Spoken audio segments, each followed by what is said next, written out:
Türkmenistan'ın 3 vilayetine degip geçen Hadisan betbağıtçılıktan 10 gün soň häkimet tarapyndan hiç hili edilen hereket we kömek ýok.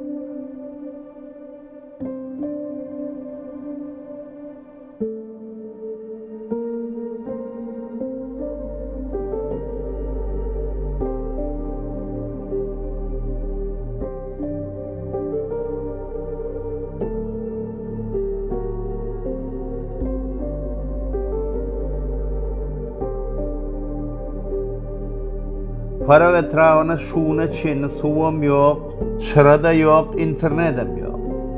Edil şonuň ýaly ýagdaý galan owalarda sakar sayat etrawyna çenli.